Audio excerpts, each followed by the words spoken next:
안녕하세요, 저음탈입니다. 운동은 힘들게 해야 효과가 있다. 아직도 이렇게 생각하시는 분들 많을 거라 생각합니다. 솔직히 말해서 지금 우리 나이에는 그 방식 잘못하면 독이 됩니다. 30대 중반을 넘기면서 몸이 예전 같지 않다는 거 다들 느끼셨을 거예요.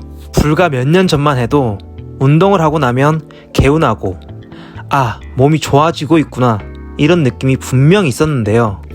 지금은 어떠세요? 운동을 빡세게 하고 나면 개운한 게 아니라 더 피곤하고 조금만 무리했다 싶으면 여기저기에서 바로 신호가 옵니다. 저 같은 경우에는 며칠 전에 오랜만에 러닝을 했는데 다음날 바로 오른쪽 무릎에 열감이 올라오고 통증까지 느껴지더라고요. 운동하면 무조건 좋아진다는 말만 믿고 의욕만 앞서 운동을 했다가 오히려 부상이 오고 그렇게 한번 쉬기 시작하면 운동 자체를 아예 놓아버리는 경험 아마 한 번쯤은 다 있으실 겁니다. 문제는 이겁니다. 지금 우리가 보고 있는 대부분의 운동 정보가 지금 우리 몸 상태 기준이 아니라는 거예요. 기본적으로 이미 운동을 꾸준히 해왔던 사람들, 어느 정도 체력과 회복력을 가진 사람들 기준으로 만들어진 내용들이 굉장히 많습니다. 그걸 그대로 따라하면 체력이 올라가는 게 아니라 오히려 더 지치고 더 망가질 수 있습니다. 그래서 오늘은 30대, 40대 분들이 몸 망치지 않고 현실적으로 체력을 끌어올리는 방법을 알려드리고자 합니다. 운동을 해야겠다는 생각은 있는데 몸이 따라주지 않는 분들이라면 이번 영상은 끝까지 보시면 좋을 거예요. 그럼 왜 운동을 더 열심히, 더 빡세게 하면 독이 될까요? 어려운 얘기 말고 지금 우리가 실제로 겪고 있는 변화 기준으로 말씀드리겠습니다. 첫 번째입니다. 운동하고 나면 회복이 안 됩니다. 예전에는 운동하고 자고 일어나면 조금 힘들어도 다시 할 수 있겠다 이런 느낌이 있었는데요. 지금은 다르죠. 하루 쉬어도 피로가 안 풀리고 이틀, 3일까지도 몸이 무겁고 심하면 운동 한번 했는데 며칠 동안 컨디션이 계속 떨어집니다.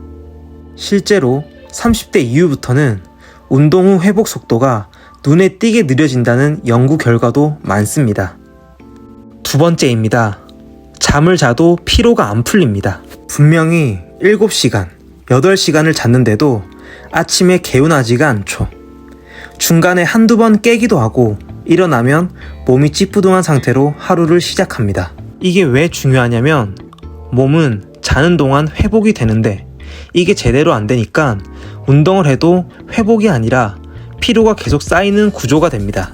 세 번째입니다. 이미 하루 체력이 다 써진 상태입니다. 예전에는 운동할 에너지가 따로 있었다면 지금은 출근해서 일하고 업무 스트레스, 인간관계 스트레스를 가지고 퇴근하면 이미 내 체력은 바닥이 납니다. 이 상태에서 운동까지 빡세게 해야 한다라고 하면 몸이 버틸 수가 없어요. 네 번째입니다. 이게 진짜 중요한데 몸이 보내는 신호가 훨씬 빨라졌습니다. 무릎, 허리, 어깨. 예전에는 그냥 참고 넘겼던 불편함이 지금은 바로 통증으로 이어집니다. 이게 단순히 약해져서가 아니라 회복이 안 된 상태에서 계속 쓰기 때문입니다. 결국 정리하면 이겁니다. 지금 우리 몸은 회복은 느려졌고 피로가 쌓였는데 풀 수 있는 시간은 없어서 부상은 더 쉽게 오는 상태입니다. 이 상태에서 20대 젊은 시절 하던 방식 그대로 더 강하게, 더 많이 하면 체력이 올라가는 게 아니라 오히려 더 떨어질 수밖에 없습니다. 그래서 지금 우리한테 필요한 건 더 강한 운동이 아니라 지금 몸에 맞는 방식으로 바꾸는 것입니다. 그럼 이제 가장 중요한 부분입니다. 그래서 어떻게 운동해야 할까요? 결론부터 말씀드리면 기본 체력과 근력을 만들기 위해 헬스장보다 먼저 홈 트레이닝으로 시작을 하시는 걸 추천드립니다. 왜냐하면 기본 체력이 없는 상태에서 헬스장 가서 중량을 들기 시작하면 내 몸에 맞지 않는 무게를 쓰게 되고 그게 바로 부상으로 이어질 가능성이 굉장히 높습니다.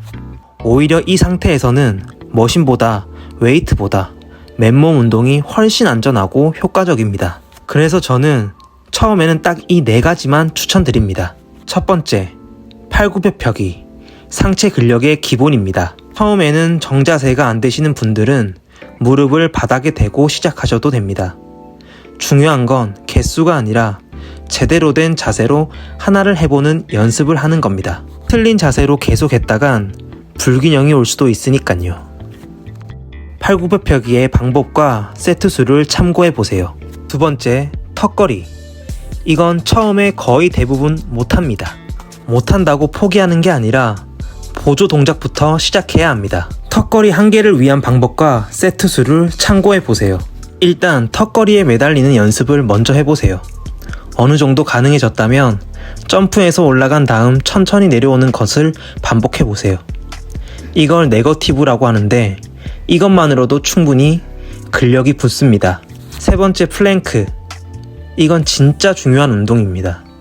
제가 코어 근육이 너무 없어서 허리 부상을 잘 당하는 것 같은데요. 허리가 약한 분들, 앉아있는 시간 많은 분들은 무조건 해야 합니다. 플랭크를 위한 방법과 세트 수를 참고해 보세요. 네 번째, 맨몸 스쿼트. 하체는 체력의 기본입니다. 나이가 드니 하체 근육의 중요성이 더더욱 느껴지는 요즘입니다. 스쿼트를 위한 방법과 세트 수를 참고해 보세요. 다섯 번째, 실내 자전거. 이건 꼭 추가하셔야 합니다.